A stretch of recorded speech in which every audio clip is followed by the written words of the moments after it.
Have you ever had those days where you just grind so hard throughout the week and you tell yourself, man, I need a weekend with good friends, good drinks, and a campfire? Well, that's what this weekend is all about. It's been go, go, go, grind hard for me and my friends. And so I reached out to my good buddies and said, hey, let's get away for the weekend. Let's go have some fun. So we are just east of Lovell, Wyoming. And our plan is we are going to do some exploring on the Bighorn Mountains. And we're going to head over to Armpit, which is a old uranium mining ghost town, and then we're going to go visit Horse Thief Cave. So why don't you come join us on this weekend's adventure of just some good friends, having some good times, relaxing and enjoying ourselves.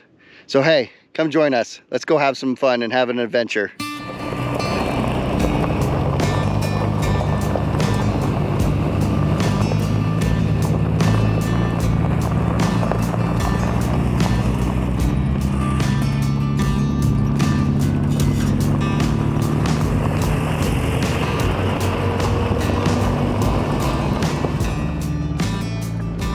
Well, we couldn't have wished for a better weekend. Well, I guess a little bit better, but so far it is clear skies. It's supposed to be 50 degrees today. We are in the month of March, and tomorrow is supposed to be 55. This is absolutely wonderful. And we have no snow. We may run into some mud, but we've got no snow on the ground, and this is awesome. So I've got, for my friends that are tagging along, we've got Bryce and his wife and son. We've got Ben and his wife and son. And then we've got Mighty Mouse Mike.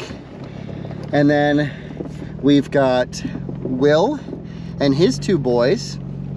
And then we've got Dave and his dog, Rosa. We've got a good mix of vehicles. So we've got a 4Runner, 3 Tacomas, a F-150, and a Isuzu Trooper. So it's really cool to see the diversity of the different vehicles and how they perform.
There's a spot up here that we're going to get out, and I gotta show you the views. The views, oh my gosh, this is amazing. and we are actually picking up conversation on our radios clear over from the ski resort in Red Lodge. That is like, I think that's over 50 miles.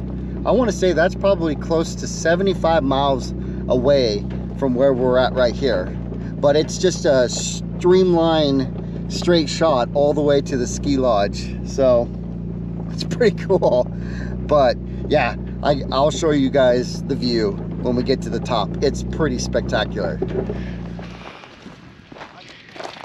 Well, we made it almost to the top of the climb, but I promised you guys I would show you the view. The camera doesn't even do justice of everything that you can see.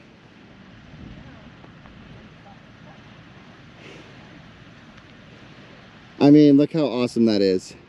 So you got Powell, Lovell, Cody over that way, and then over that way you've got Red Lodge, and just below us down here is the Yellowstone, or not Yellowstone, Yellowtail Reservoir. Look how beautiful that is. Yeah. I don't even know. Well, we're just chilling, taking some good pictures, good photo opportunity, and we still got a lot more trail to do. So our plan is we're gonna continue heading up a little ways, and then we've got an intersection that we're gonna be turning and heading north, is I guess the direction. And then that'll take us back to John Blue Road. And then from there, we're gonna head over to Armpit and check out Armpit a little bit. And then there's some uranium mines that I haven't been to yet. You can see that there's some stuff still hanging out on Google Earth. And I don't know how radioactive they are still. There's signs that say do not enter, but if I don't have any kids anymore, oh well, right? No, we might go check it out and see what's left of the old mining. And then depending on our daylight, we might go check out Horse Thief Cave. That's always a really cool place.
The trail led us back to John Blue Road, and we came out not too far away from camp. So we discussed as a group if we wanted to go back to camp real quick, eat some lunch before heading back out again. So that's what we did. We decided to head back into camp, eat some food, get ourselves ready for going back out and adventuring for the rest of the day.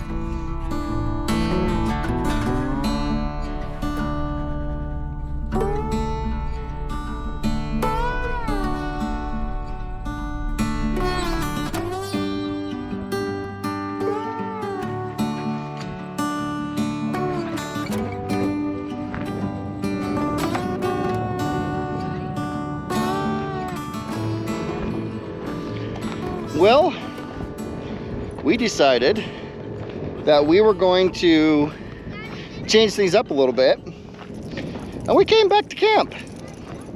We had ourselves a nice lunch, and once that lunch kind of settled, we just thought, you know, I think we're okay. I think we're gonna stay for the rest of the day and just chill and hang out.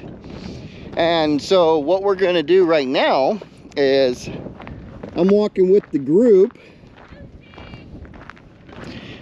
and we're going to go check out old John Blue's cabin. And I don't know the whole history of the cabin and John Blue himself, but I did hear something about back in the day, like the 1800s, maybe early 1900s, John Blue actually had a shootout with the local law enforcement. Can't remember what it's about or anything like that, but I'll tell you what, as I'm looking around at the cabin, I'll dig up the history of John Blue and I'll share it with you guys.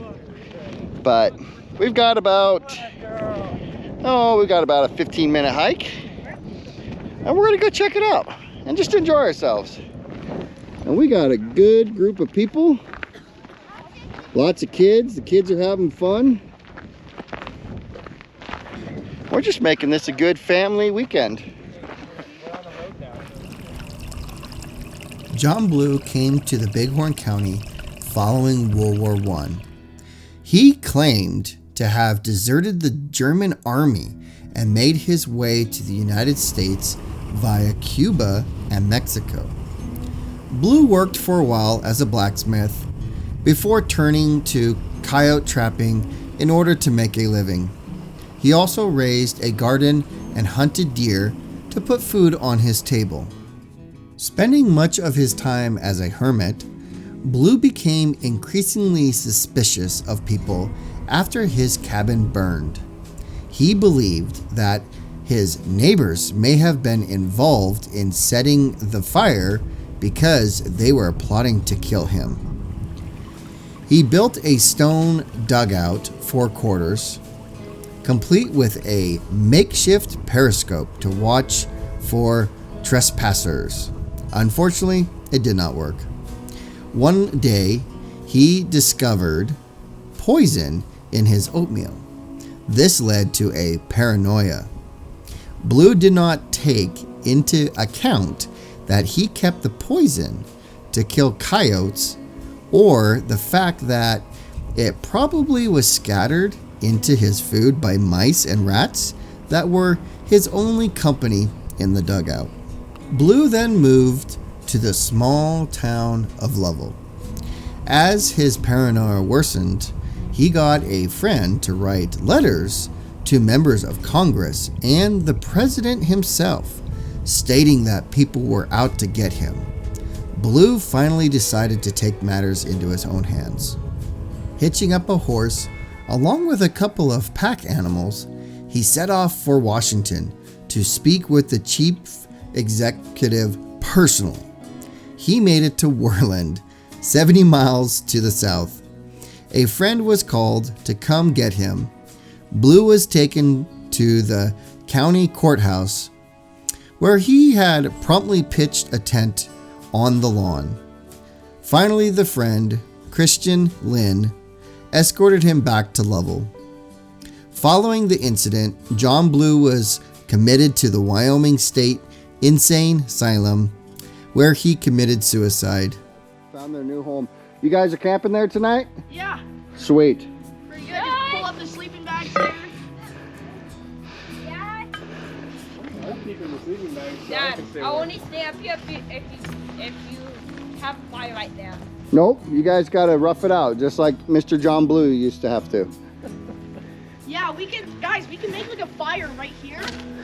This can fit at least. Imagine the height of this tree. Yeah, this can fit all of us. Yeah, unless this was just like a little back room storage. Oh, I guess, yeah, it could have been. You know, I'm just thinking, I was trying to figure that out. That's Right? You know, had like a little main room here, but it's not like the rocks are stacked much higher. Yeah. So. Right, yeah, it's kind of hard to tell. I know there is some history about this somewhere, but yeah, that could have been their storage or their cold cellar storage kind of thing. Dad, I found a chimney. You all right, bud? Parker. Yeah, you did. Parker, slow down. If you can't stop yourself, that's a long, hard fall. Had a fire. Every cabin I see has a fire. Yeah, it's usually what happens over the years. It's like, oh, I'm gonna burn it down. It's actually really well constructed for what it is. How the rocks are squared off, and I mean, That's the biggest thing I was noticing, is how... it must have been much higher, you know. Yeah, there's petroglyphs, because it says right there about the thing. Oh, there's petroglyphs. Yeah. Oh, we'll have to check that out. So my guess is he probably had stone wall on, you know, that side, because that's the mountainside and the runoff and the snow and stuff, and then he had his foundation, and then he had log. Yeah. It's probably what he had. But, yeah, Yeah. a lot of it, all this was. Yeah. How cool. Is that pretty cool, buddy? Yeah. Let's not go on the roof though, okay? Okay. I'm not Okay. going to. I would hate to see you fall through, buddy. Oh, This is cool. how cool. Saw you. What you got there, bud? Chimney. A chimney? Okay. There's a Jeep. There's a Jeep. Oh, I did not see that coming. Well, there you go. There's what's left of old John Blue's place. Hi. Bye. See a cave. They don't even know we're all together. Yeah. We made it back to camp, and what a beautiful, amazing day. And that view at camp, just beautiful. Well, people are kind of getting ready to make some food. I'm wore out. I did a lot of hiking, and just before coming out here I actually got sick, so I'm still trying to recoup on that, and oh man, my body is feeling it. Well, I think we're just going to sit around, enjoy ourselves, have good conversation, have good food, and just chill. We might actually tomorrow head up the mountain and go explore Armpit and Horse Thief Cave. When you know, we didn't really have a schedule for this weekend, so we thought, we'll just play it by ear. The main objective of this weekend was to just hang out and relax and enjoy ourselves, and that's definitely what we're doing. So this is gonna be nice. It's gonna be absolutely nice. Well, anyways, thanks for coming along on this weekend's adventure, and we'll catch you guys out on the trail.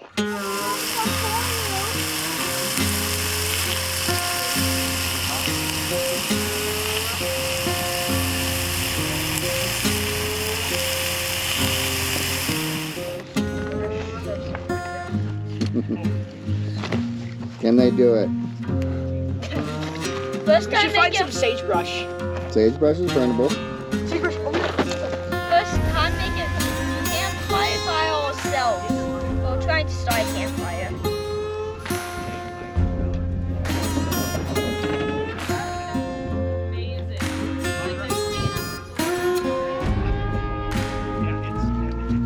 it automatically record.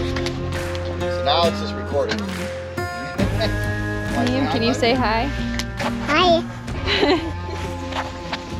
Here, look, it can see you. Say hi. Yes, please. What's that? These are robin eggs. It's Easter.